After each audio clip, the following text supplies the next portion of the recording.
नमस्कार, मैं रचना शर्मा चढ़ती कला टाइम टीवी देख रहे सभी दर्शकों का स्वागत करती हूं। आप देख रहे हैं हरियाणा के समाचार। समाचारों की शुरुआत से पहले एक नजर आज की मुख्य सुर्खियों पर।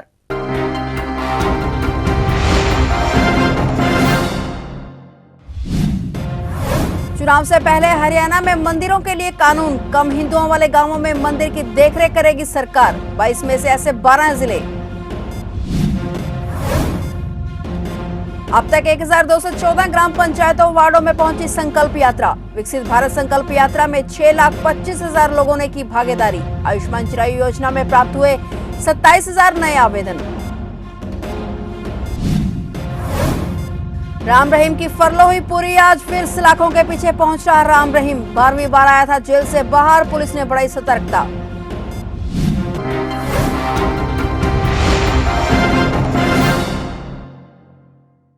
और अब समाचार विस्तार से। अगले साल होने वाले लोकसभा और विधानसभा चुनाव से पहले हरियाणा सरकार मंदिरों के लिए नया कानून ला रही है। इसमें जिस गांव में 20% से कम हिंदू होंगे, वहां के मंदिरों की जिम्मेदारी सरकार लेगी। इसके लिए जिले में बोर्ड बनाकर डीसी को जिम्मेदारी दी जाएगी। इसके लिए विधानसभा के शीतकालीन सत्र में विधेयक लाने की तैयारी है।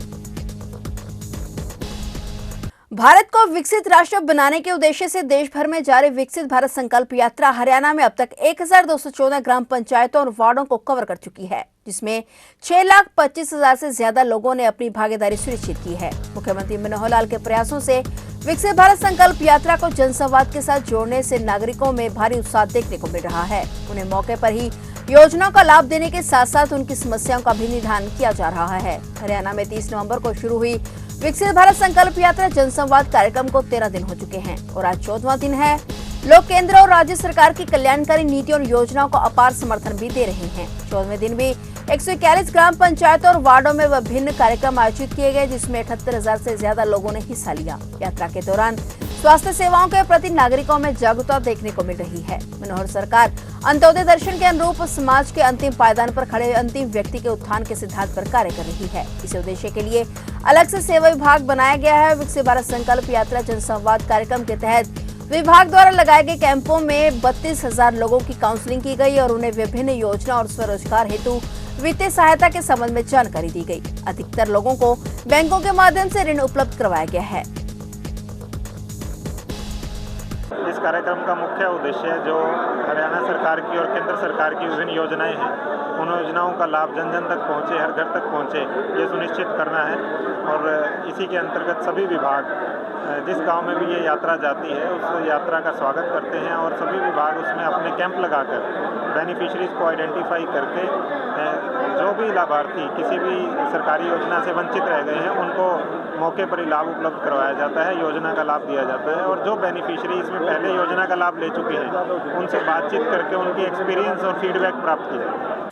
दुष्कर्म और हत्या के केस में सजायाफ्ता राम रहीम की 21 दिन की फरलो पूरी हो गई है। उसे पुलिस उत्तर प्रदेश के बागपत स्थित बरनावा आश्रम से सुनारिया जेल में आज 13 दिसंबर को वापस ले आ रही है। गुरमीत राम रहीम को 7वें दुष्कर्म मामले में वर्ष 2017 में सजा सुनाई गई थी। बाद में उसे छत्रपति हत्याकांड और रंजीत हत्याकांड में भी सजा हो चुकी है। 15 नवंबर को राम रहीम ने फरलो के लिए अर्जी दाखिल की थी, जिसे मंजूर कर लिया गया था। 21 नवंबर को डीएसपी के नेतृत्व में पुलिस की टीम उसे उत्तर प्रदेश के बागपत जिले के बरनावा आश्रम छोड़कर आई थी। राम रहीम 12वीं बार जेल से बाहर आया था।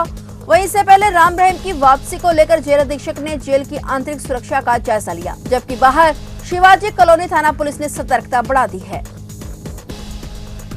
जींद के उचाना के स्कूल में लड़कियों के साथ छेड़छाड़ के मामले में आज अदालत में पुलिस ने चार्जशीट पेश की है। इस मामले में आईपीएस दीप्ति गर्ग ने एसपी कार्यालय में पत्रकार वार्ता कर यह जानकारी दी। उचाना में प्राचार्य द्वारा छात्राओं के साथ छेड़छाड़ मामले में एसआईटी का गठन आईपीएस दीप्ति गर्ग के नेतृत्व में किया गया था। एसपी दीप्ति गर्ग ने बताया कि मामले में एसआईटी ने स्कूल में पढ़ने वाली सभी छात्राओं की काउंसलिंग की और इसके अलावा स्कूल की छात्राओं द्वारा सुसाइड मामले में अभी तक एसआईटी को सबूत हाथ नहीं लगे हैं और न ही इस मामले में जिस महिला प्राध्यापिका का नाम सामने आया था, इसमें महिला आयोग की टीम ने महिला प्राध्यापिका की गिरफ्तारी की सिफारिश भी की थी, लेकिन ठोस साक्ष्यों के आधार पर अब तक इसमें महिला प्राध्यापिका की गिरफ्तारी नहीं हो पाई। इसके अलावा अदालत में अब तक 164 के तहत 6 छात्राओं ने ही अपने बयान दर्ज करवाए हैं, जिसकी आज अदालत में चार्जशीट दाखिल की गई।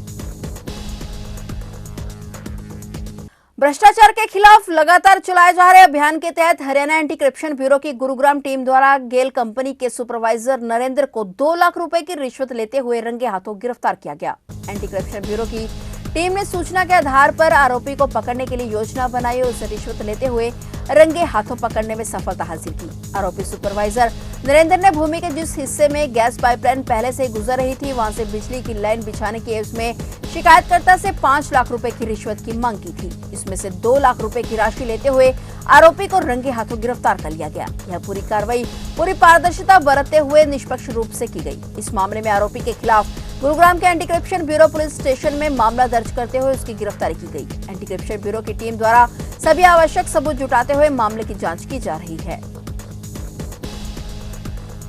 कुरुक्षेत्र में चल रहे अंतर्राष्ट्रीय गीता जयंती महोत्सव में विभिन्न राज्यों की लोक कला और संस्कृति जीवंत हो रही है। धर्मनगरी के ब्रह्म सरोवर तट पर लघु भारत का नजारा पर्यटकों को लुभा रहा है। यहाँ 800 से ज्यादा शिल्पकार पहुंचे हुए हैं, जिनकी कला को देखकर हर कोई हैरान है। वहीं 13 से ज्यादा राज्यों के कलाकार अपने प्रदेशों की लोक संस्कृति की छाप छोड़ रहे हैं। 7 दिसंबर से शुरू हुए अंतर्राष्ट्रीय गीता जयंती महोत्सव के मुख्य कार्यक्रमों का आयोजन 17 दिसंबर से होना है, जिसका शुभारंभ उपराष्ट्रपति जगदीप धनखड़ करेंगे। संभावना जताई जा रही है कि केंद्रीय गृह मंत्री अमित शाह और उत्तर प्रदेश के मुख्यमंत्री योगी आदित्यनाथ भी इसमें शरीक होंगे। भले ही इन कार्यक्रमों का अभी तक कोई पक्का कार्यक्रम सामने नहीं आया है, लेकिन कुरुक्षेत्र विकास बोर्ड की ओर से तैयारी शुरू कर दी गई है। उम्मीद जताई जा रही है कि वे मुख्य कार्यक्रमों के दौरान ही 22 या 23 दिसंबर को पहुंच सकते हैं। कुरुक्षेत्र में कांग्रेस के वरिष्ठ नेता, पूर्व प्रदेशाध्यक्ष और पूर्व सांसद डॉक्टर राम प्रकाश की लंबी बीमारी के चलते करीब 84 वर्ष की आयु में निधन हो गया है। उनके निधन की सूचना मिलते ही पार्टी कार्यकर्ताओं में शोक की लहर दौड़ पड़ी। आज वहीं परिजनों, नेताओं और कार्यकर्ताओं की मौजूदगी में उनका सेक्टर 5 के शिवधाम में अंतिम संस्कार किया गया। वहीं कांग्रेस के वरिष्ठ नेता के निधन पर पूर्व मंत्री रहे अशोक अरोड़ा सहित अन्य नेताओं और कार्यकर्ताओं ने गहरा शोक व्यक्त किया है। बता दें कि डॉक्टर राम प्रकाश हरियाणा के पूर्व सीएम भूपेंद्र सिंह हुड्डा के बहुत करीबी थे। 2007 से 2014 तक डॉक्टर राम प्रकाश राज्यसभा के सदस्य और गुरुकुल कांगड़ी विश्वविद्यालय के चांसलर रहे। प्रदेश में मौसम विभाग ने धुंध को लेकर अलर्ट जारी कर दिया है। मौसम विशेषज्ञों का कहना है कि 14 दिसंबर तक घनी धुंध छाई रहेगी। इसमें रात के तापमान में बढ़ोतरी दर्ज की जाएगी। पश्चिमी विक्षोभ के कारण मौसम में फिर बदलाव देखने को मिलेगा। 13 और 14 दिसंबर को बादल छाए रहेंगे। इससे दिन में उत्तर पश्चिमी हवाओं के चलने से दिन के तापमान में और गिरावट देखने को मिलेगी। मौसम में लगातार बदलाव और पहाड़ों में बर्फबारी का असर हरियाणा के मैदानी भागों में दिखाई दे रहा है। सुबह में धूप खिलने के बाद भी दिन के तापमान में 0.3 डिग्री की गिरावट दर्ज की गई है। रोहतक में दिन का तापमान 20.7 डिग्री दर्ज किया गया है, जो सामान्य से 2.6 डिग्री कम है। वहीं धुंध के कारण रात के तापमान में लगातार बढ़ोतरी हो रही है। हालांकि घने कोहरे की वजह से लोगों को काफी परेशानी हो रही है। बता दें कि ठंड और कोहरे की शुरुआत तो नवंबर के आखिरी सप्ताह में हो गई थी, लेकिन पिछले कई दिनों से कोहरे की राहत मिली हुई थी। पिछले 2 दिनों से सुबह और रात में शीतलहर चल रही थी। 9 बजे तक शहर में तो कोहरा छट गया, लेकिन बाहरी एरिया में कोहरे की सफेद चादर बिछी रही। सुबह के वक्त विजिबिलिटी 20 मीटर से भी कम रही। इसकी वजह से कई जगह जाम तो कुछ जगह पर वाहन रेंगते हुए नजर आए। मंगलोरा चौकी के पास कैंटर की टक्कर लगने से एक युवक की मौत हो गई, जबकि एक व्यक्ति घायल हो गया। दोनों बाइक पर सवार होकर यूपी से तरावड़ी आ रहे थे। पुलिस ने इस मामले में आरोपी कैंटर चालक के खिलाफ केस दर्ज कर कार्रवाई शुरू कर दी है। जानकारी के अनुसार तरावड़ी निवासी 29 साल का अक्षय अपने रिश्तेदार विनोद के साथ बाइक पर सवार होकर यूपी से तरावड़ी जा रहा था। और इस दौरान जैसे ही वह मंगलोरा पुलिस चौकी के पास पहुंचा तो एक कैंटर ने उनकी बाइक को टक्कर मार दी। टक्कर लगने से अक्षय और विनोद सड़क पर गिरकर घायल हो गए। घायलों को उपचार के लिए अस्पताल ले जाया गया, जहां डॉक्टरों ने अक्षय को मृत घोषित कर दिया। वहीं पुलिस ने इस मामले में कैंटर चालक के खिलाफ केस दर्ज कर आगामी कार्रवाई शुरू कर दी है।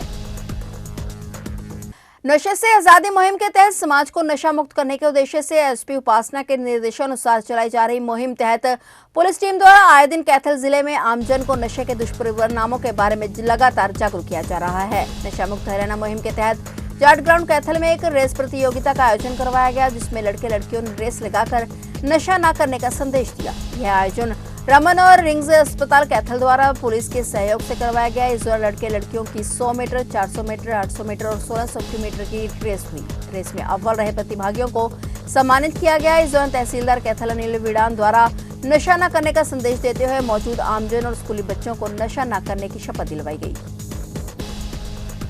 यमुनानगर शहर को कचरा मुक्त बनाने के लिए नगर निगम द्वारा विशेष कचरा उठान अभियान चलाया गया है, जिसके तहत खुले स्थानों और खाली प्लाटों में पड़े गंदगी के ढेर साफ किए गए। लेकिन फिर भी लोग निगम के वाहन में कचरा डालने के बजाय खुले में कचरा फेंक रहे हैं और निगम ने अब खुले में कचरा फेंकने वालों का चालान करना शुरू कर दिया है। इसी कड़ी में निगम द्वारा कचरे के ढेरों का उठान के लिए अनूठी पहल शुरू की गई है और इसके तहत लोगों को जागरूक करने के लिए ई रिक्शा प्रचार वाहन चलाए गए हैं। मेयर मदन चौहान ने खुद ई रिक्शा चलाकर इस पहल की शुरुआत की। प्रचार यात्रा के रूप में जागरूकता अभियान के रूप में उन्होंने खुद ई रिक्शा चलाकर जगह जगह जाकर दुकानदारों और आमजन को खुले में कचरा न डालने के प्रति जागरूक किया।